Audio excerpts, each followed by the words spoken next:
Welcome to A Place for Film, the IU Cinema podcast. On this week's episode, we're talking Hollywood.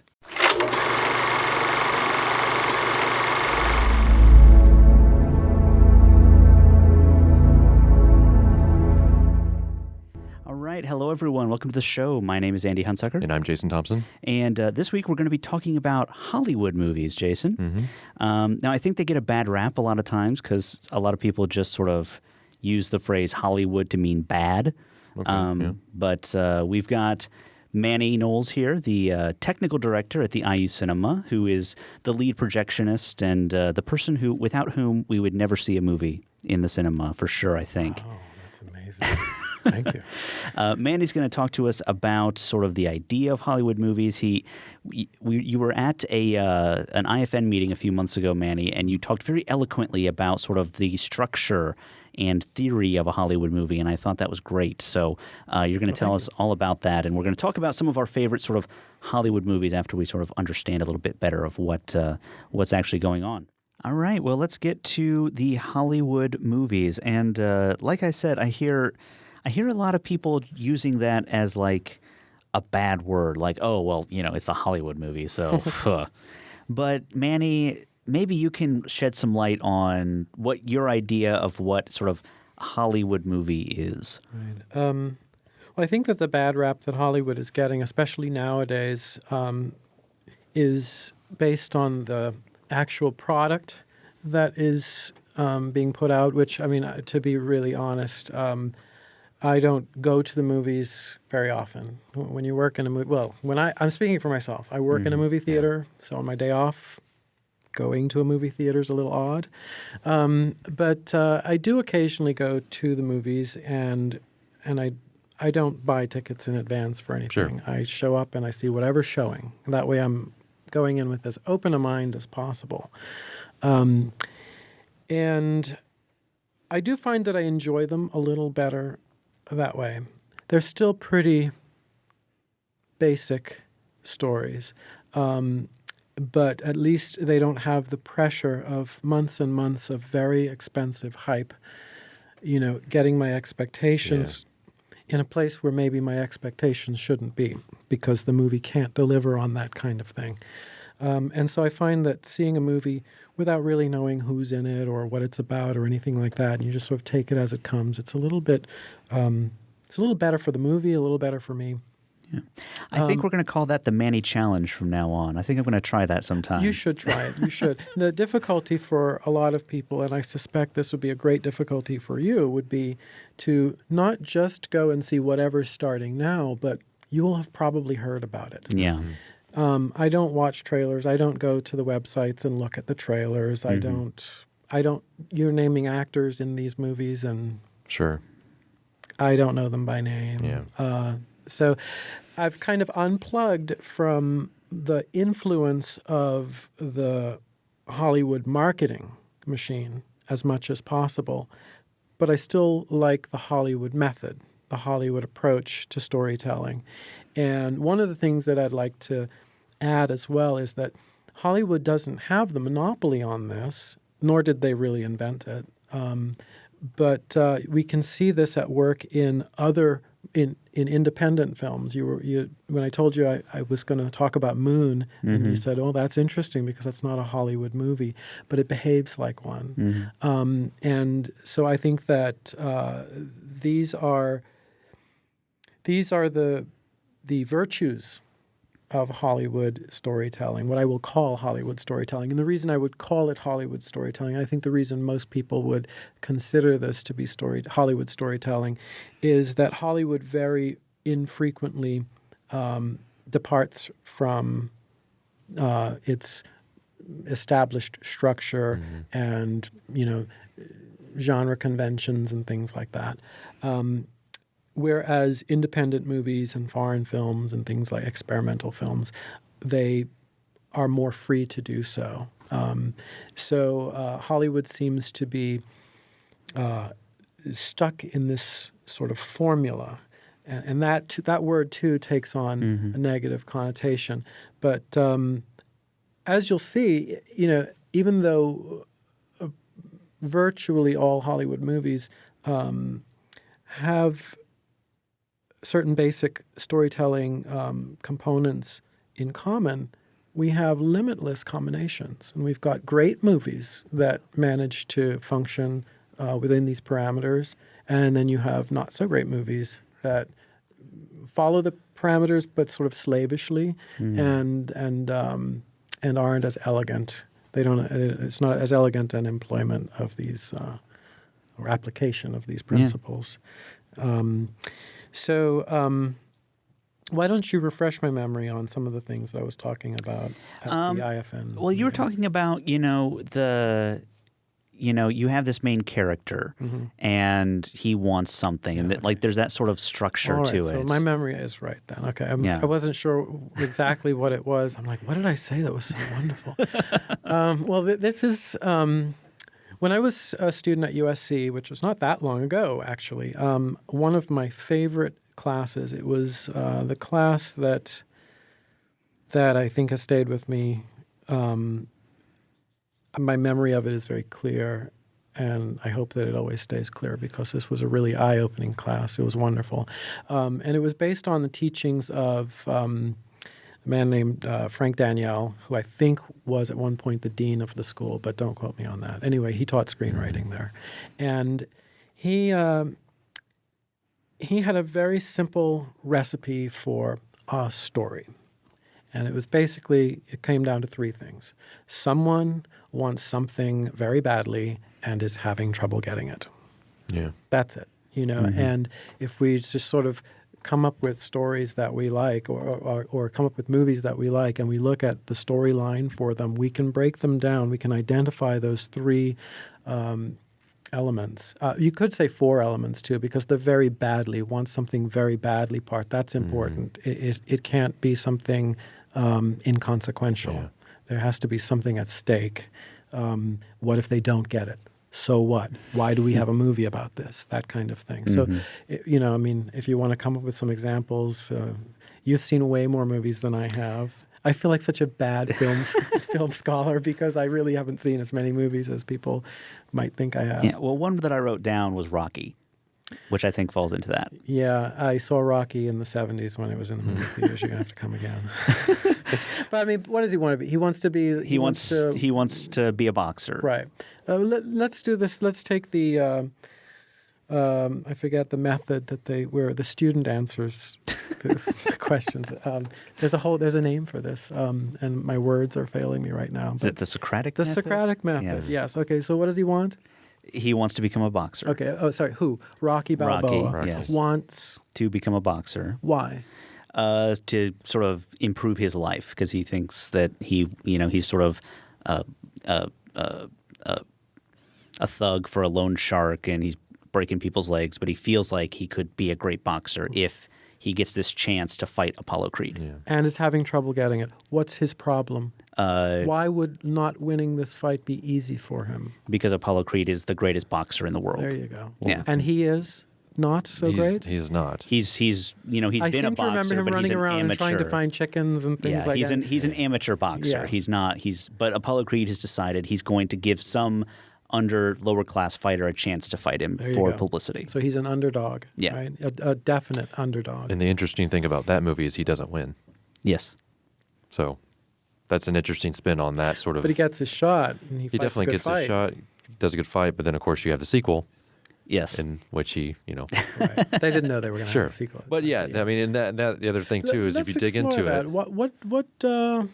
Why is this movie a better movie because he loses the fight at the end? It's unexpected, I think. But in terms of you see, I think what happens with a lot of these characters is that they end up, in many cases, they have to walk away from the thing it is that they're after, or they just can't get the thing that they're after. And they have to learn to love themselves for who they are and not for some idea of who they should be. Sure. And I think that's very important especially, a movie like this would be a problem today, maybe, because in this day and time, everybody believes that they're special. And, there's that notorious case, it was wonderful, of the teacher who told the graduating class, "You're not special. Stop thinking that you're special because that's going to be problems for you." But we're told that we are special and that you can be whatever you want to be and you can have it all and all of these things that ultimately we then later on in life find out, most of us probably find out, they're not. Those are not really truths. And back in the 70s, it was quite okay to make a movie about an average person who aspires to be something great and doesn't quite. He aims for the stars, but he lands in the clouds, kind of thing. He's better than where he was before. He took some action and invested in himself. He elevated himself. He didn't quite hit his target, but his target was maybe not reasonable in the first place. Yeah. But without that target, he wouldn't have made this journey that was nonetheless worthwhile. I think it's helpful too in that movie. He's also got his wife, who's very supportive of him either way. She still loves him for who he is, and she sees that he has become better. And they kind of obviously get into that in future films, but then to a point where she doesn't like it, she wants him to stop. I've seen this movie once. Yeah. When I was like, when did that come out? I might have been about 77. Yeah, I was about 7 or 8 when this movie came out. And I haven't seen it since then. And the one person that I really remember, I remember his coach. Mickey. Yeah. But I really remember the wife for some reason. I remember her in the hospital telling him to go fight. Yeah. Why do I remember this? This is amazing. Yeah.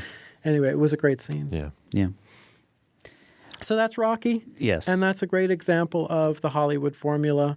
I call it the Hollywood formula. A lot of people call it the Hollywood formula. Hollywood does not have a monopoly on this. But a lot of people who write about screenplays from within the Hollywood industry, they have identified these certain traits, these common elements, these themes that keep recurring throughout movie history, really. And so I think that's really where it's become known as the Hollywood method, but it goes all the way back to, some of it anyway, goes all the way back to Aristotle and poetics and, the 3-act structure, beginning, middle, and end. They all have that, okay? And I don't know, we want to try another movie that maybe I know a little better. Oh, how about Jaws? Okay, good. Thank you. Jaws. I can talk a lot about Jaws. Because Jaws is let's go back a little bit. I mean, one of the things that I think most people think of when they think of Hollywood movies, they think big summer blockbusters. Yes. And Jaws was sort of the original big summer blockbuster. That's right. So as we know it, the idea is the Hollywood is for everyone. It's very broad appeal. They want a big net. They want to pull as many people in as possible. Yes. Okay, so let's first of all go back and look at someone wants something very badly and is having trouble getting it, right? Chief Brody, we find out he's left New York and he's living in this island community. And so, and there hasn't been a robbery or a murder in this town in however long. So obviously coming from New York, he's looking to chill out a little bit, right? He's the chief of police on an island, and he's afraid of the water. Okay, so he needs to keep his job. He's the cop, right? He wants this easy life. Having trouble getting it. He's got a shark. He's got to go out on the water. Having trouble getting it. The shark is, 35 feet long, and it's a man-eater, and he doesn't know the first thing about being on boats and being in the water, much less he's going to go kill the shark. The main guy they thought was going to kill the shark turns up dead. So this is a big problem, literally a big problem, and emotionally for him as well. Definitely another pun, fish out of water. So Chief Brody wants an easy life on Amity Island, a resort community, having trouble getting it because there's a man-eating shark wreaking havoc with the tourist population. All right, so let's look at 3-act structure, right? So the beginning of the movie, we have the establishment that, there's the shark. Okay, we have the prologue where Chrissy, the swimmer, gets attacked and killed. And then we have the introduction of the police chief. He's waking out of bed. We got this whole business. We find out that he's from New York, and they're relatively new in town. He's got problems with water, and so he gets called out there, and they find out that they've got this shark problem, basically. And end of Act 1, is when they've supposedly they've declared it as a boating accident. Yeah. And then the little boy gets killed right in front of him on the beach. And that way, now he knows that the initial thing that he had been told, that it was a shark attack, now he knows that that was true. And we got to go kill the shark. Right. Okay. So then Act 2 is all about, well, now let's find the real shark. So I would say Act 3 would be the moment where he's all alone and has to like resolve this,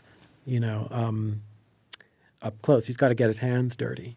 So there's that. And what else can we talk about with that? Well, of course, there's the whole town.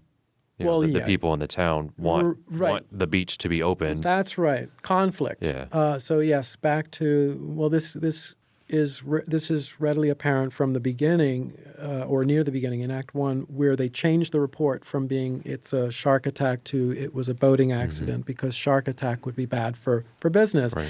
And then we meet these people in the town meeting where we also meet Quint for the first time, and his price, I guess, is too high. He names his price, and they don't go for it. They decide to sort of, I don't know, there's the family of the little boy, the Kintner boy, has a reward out, and it becomes a free-for-all for everybody. And Quint says, that's not nearly enough money for me to go out there after the shark. And so, in that meeting, we find out what kind of people we're dealing with. This is a tourist community, and these people want their businesses to stay open. They want this to be a profitable summer. We've got the mayor breathing down his back, telling him to, if you think this is a shark, well, then you go on out there and find the shark, do your job. But we're going to go on business as usual over here. And if that bothers you, then go kill the shark. So, having difficulty getting it. No one's helping him, so. Yeah. Well, let's talk about some of the sort of examples that you had that are sort of like out there a little bit that people wouldn't think of, oh, this is obviously a Hollywood movie. Right. I don't know if anyone's seen Moon. We have. Okay, good. Yes, we and love it's a Moon. wonderful movie. We should warn people, if you haven't seen Moon, it's not one that you'll be appreciative of us spoiling it. Well, yeah, because I'm going to. Yeah, so if you haven't seen Moon, pause, go watch Moon. It's amazing. Yeah. And then come back. Definitely. But it's like a 2-year-old movie, so I think it's fair game. Watching it anyway. I've got some notes because it's not an easy story to commit to memory. Would you say? No. Okay. Yeah. So let's see. Let's just build from where we had started. Okay, so what's the story about? The story is about Sam. He's an astronaut. He's alone on the moon, coming to the end of a 3-year contract. They're mining. They're trying to mine helium-3 out of the far side of the moon, and that has become a new source of power here on Earth. We find that out in like a little 1 or 2 minute public service commercial on TV, and then the movie's really beginning. Yeah. So he is the one and only astronaut on the surface of the moon.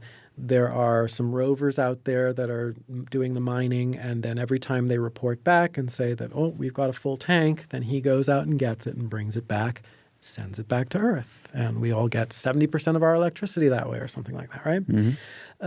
So Sam, that's our astronaut guy, he wants to get back home to his wife and his daughter, whose birthday is coming up. He's 2 weeks away from going home. Having trouble getting it. Well, all's going well until he has an accident. Well, here's where I'm going to spoil it. He finds out that he is a clone and that he ain't going home. Yeah. That at the end of the 2 weeks, another clone's just going to take over, and he's going to go somewhere, but not home. Yeah. And his memories aren't his own, and all of that. So it's a very dystopian, futuristic sci-fi kind of story, full of loneliness and bleakness, but in a very beautiful, poetic way, I think. let's see here. Okay, in Act 1, Sam discovers he's a clone. In Act 2, he's arguing with Sam number 2 about who's the original one, who's the real one. And then in Act 3, they've got to work together to get the word out that there are clones up here on the moon and they're killing us. Yeah. They're working us to death, basically. Yeah. So, so there's that. Now, that simplifies this, and it's worth pointing out this is not a Hollywood movie. This is not a big budget movie. This movie did not saturate the market in 3,000 screens. Right. It didn't make billions of dollars. Yeah, this was a movie you had to have someone tell you about. Exactly. This was a word of mouth movie. And that is how I found out about it. I mean, well, I don't watch ads, but I mean, I heard about it from a friend who would see anything and went to the movies weekly, saw this movie. I was at the time writing a story about twins, and he said, maybe you want to see this. So I said, okay. And he liked it enough this is what sold me. He said, I actually wouldn't mind seeing it a second time. So when you want to go, let me know. And I thought, okay, well, that's a pretty good recommendation from somebody that I know personally. So we went and watched the movie, and I had a time watching that. That was great. Yeah. So it follows the Hollywood approach fairly faithfully, I think. It's unconventional in some ways. It's not a happy ending, feel-good kind of movie, and that is what Hollywood likes. It did have a star in it. Sam Rockwell was pretty famous, wasn't he? He still is. I And would it has say. the voice of Kevin Spacey. Right. But, I mean, it's a cast of one, essentially, right? Yeah. And its nearest relative, I would say, is probably 2001: A Space Odyssey, which is I think kind of, Alien is in the same realm. even less so than Alien. I think it's got more in common with the whole loneliness of being on a space station with this robot kind of character that's, a pretty major character. But they do some nice things with that. I mean, the character has a face. It's just a smiley face or the pouty face. But I thought that was a neat touch. And so, I mean, it's not... I mean, in 2001, it's a very highly respected and well-known movie. But if you were to say today, I think that, I'm going to make something that's sort of like 2001, a lot of people wouldn't know exactly what that means. So it's not it's not very marketable, I think, in a sense of a new movie. So we have all of this strangeness, and yet we have things that we would associate with Hollywood movies, special effects and good special effects, I might add. And this idea of a very straightforward, coherent story, full of causality. Causality meaning one thing, cause and effect relationships between the thing you just saw and the thing you're about to see next. Yeah. And this forward-looking motion of the audience anticipating what's going to happen next and keeping you Here is interested. the goal. We got to get to that point. We got to get to that. And then when we get there, we're going to tell you where we're going next, So hopefully you're not too many steps ahead of us, but hopefully you are thinking ahead. Now, here's the thing. We need two possible outcomes. Yeah. We need an outcome that represents our hope and an outcome that represents our fear. And which one is it going to be? Hopefully we don't truly know which one it's going to be, and we're held in somewhat of a state of suspense, and we, again, are not getting ahead of the story. So I had another example of a movie where the character has to give up. Well, hold that thought. We're pretty much out of time. Oh, okay, So, but what I'd like to do... Terrific. What I'd love to do is let's give us some homework. Let's give me like 2 or 3 examples of movies that we wouldn't expect to be Hollywood movies, but follow that structure really well, and people can sort of think about it on their own, or whatever examples you think are good. Okay, well these are Hollywood movies, but they're not blockbuster summer movies. I mean, they're big movies. They've got stars in them. They had big budgets, but these were the movies that were made, one would suspect, to maybe win Oscars, some of them anyway. Take a look at A Few Good Men. Oh, yeah. Love A Few Good Men. Very good movie, very well written. And see if you can, just determine, it's sort of an ensemble piece. You've got very strong characters throughout that movie. Whose movie is it? So who wants what very badly? So you've also got to figure out why they want it. And they're having trouble getting it. And do they get it? And then also, let's see, what else did I have? Take a look at E.T. Mm-hmm. Did we talk about Back to the Future? No, we didn't.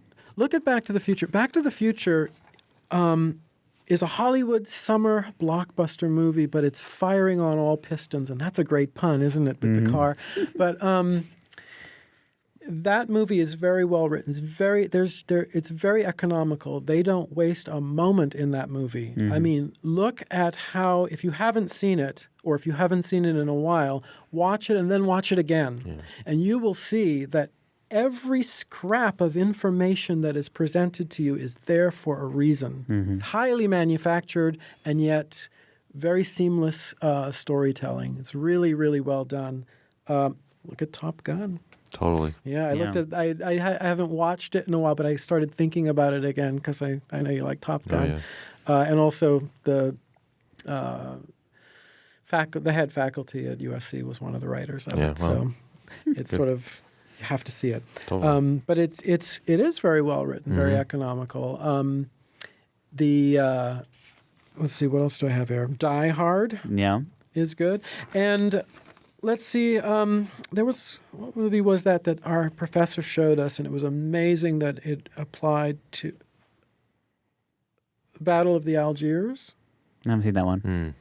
This is not an English language movie. No. It's not an American film. It's not a Hollywood film. Yeah. And then also he showed us, these were films that I hadn't seen before, and what he did was he showed these to us, and then he showed them to us again and narrated through the whole movie all of the different points and illustrated week after week after week how just you could just look at this as good storytelling, that it works, it just works. Hollywood uses it and sometimes uses it very well, but it doesn't belong just to Hollywood, and anyone that wants to write could, look at these and some other movies and see how are they using it, where did they abandon it, does it work when they abandon it, does it still work somehow, and really have a model, of something to work on.